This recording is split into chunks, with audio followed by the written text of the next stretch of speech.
Hello, I'm JoAnn Higginbotham, Professor of Education at Lee University, and I'd like to speak to you for the next few minutes about your effective questioning and asking students effective questions. May I ask, as a teacher, think about the questions that you ask your students. Are they challenging? Do you ask them questions that make them want to take risks later on? Do your questions encourage them to listen and to respond, to give an opinion? Just think about questions that you ask and how you ask them. How long do you wait for a student to respond? Do you call on the student first, or do you ask the question first? So we're going to talk about a few of these things. Benjamin Bloom was an educator who, with some other educators, came up with a taxonomy or a categorization of the different levels of questions that we ask, or the different levels of knowledge when we are thinking through text and when we're asking questions. So he came up with levels that at the very basic level are the knowledge questions. And these are questions that just require maybe one-word answers, a sentence. It's pretty much recognition and recall. Going up if you want to call it a pyramid, the next question or level would be comprehension. And I'll explain this one a little bit more in a second. Then after that, you have application, then analysis, then synthesis, and then evaluation. As I mentioned, at the knowledge level, it's very simple. The question might be, or the statement, list the planets in the order from their smallest to the largest. That would be considered a knowledge level. At the comprehension level, the student really needs to understand the main idea about the topic. For example, the question might be, can you describe one of the planets in terms of physical characteristics? And then they would have to change the information that they have into a different symbolic form. At the analysis level, which is a higher level in Bloom's taxonomy, the student needs to be able to take apart the information, to analyze it, and take the knowledge that they have gained and be able to break it into smaller elements, and then help these elements work together to form the larger part of what they are being asked to do. So the question might be, compare and contrast the planets in some way. You're using different words for how you frame that question.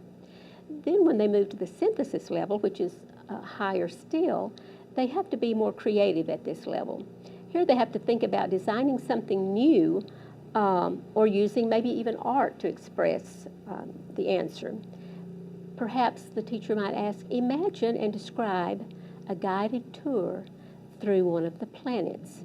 So they would have to take what they know about the planets, and then they would have to imagine what it might be like to actually take someone on a tour through that planet. At the evaluation level, which is the highest level of Bloom's taxonomy, you're asking the student to give a judgment or opinion on the question. You might ask a question such as, do you think the government is justified in spending federal money on space exploration? Why or why not? So they would have to support that with their opinion, but also with knowledge that was from a standard base, that they had factual knowledge concerning that. Then I'm going to take you through, looking at this, some of the wording that you would use on asking particular questions. Going back to the knowledge questions, words such as who, what, when, where, and how are the kinds of words you would use asking those questions, and that's getting at just the very basic recognition knowledge.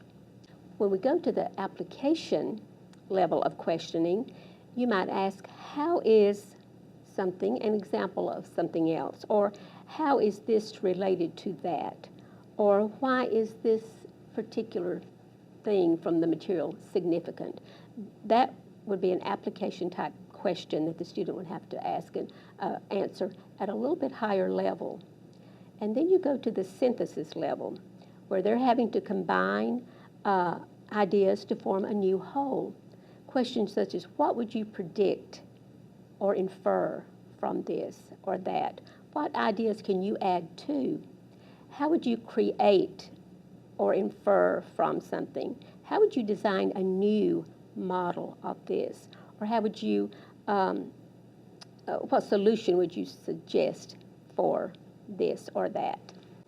Analysis, asking students to, analysis type questions would be, what are the parts of this feature or features of this particular, maybe it's of a planet, say.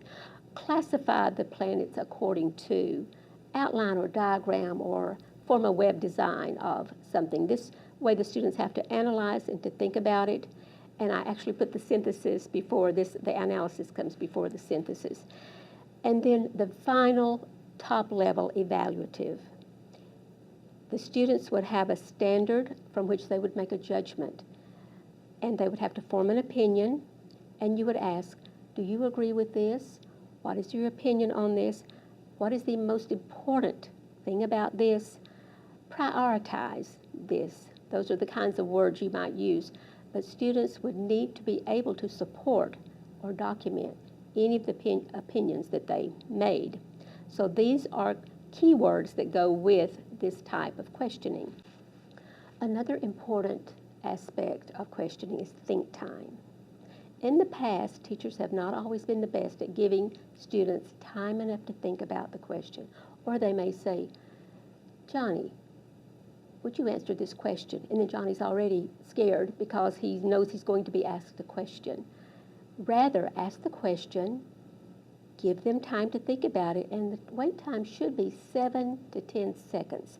That might seem like a long time at first, especially since you may have been only giving 1 to 3 seconds for them to think about it, but give them a longer time to think about it. That way, those who don't process immediately or quickly or have to think about things, they're able to answer it given the time. So pose the question first rather than calling on someone.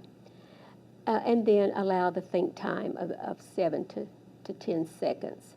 They may write during this time and formulate their thoughts, and then they would be more ready to answer.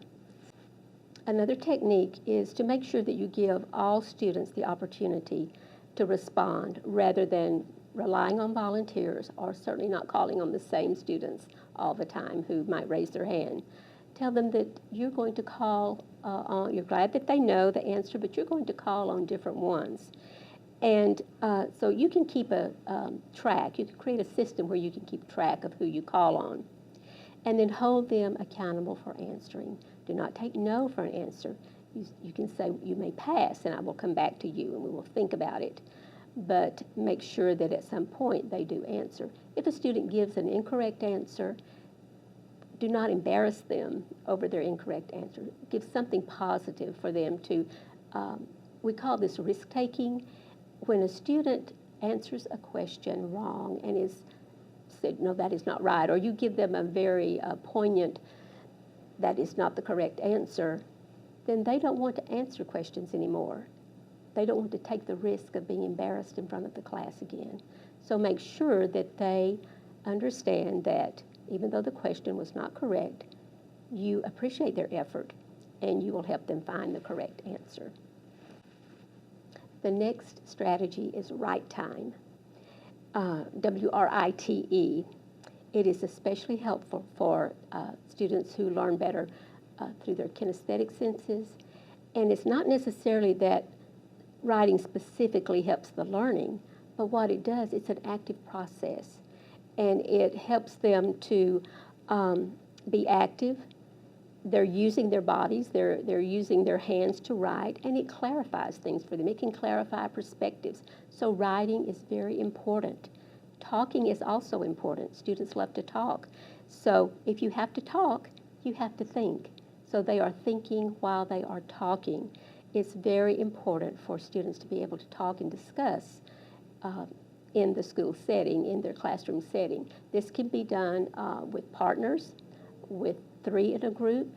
You can give them prompts and parameters and guide their discussion, but it's very important that they talk.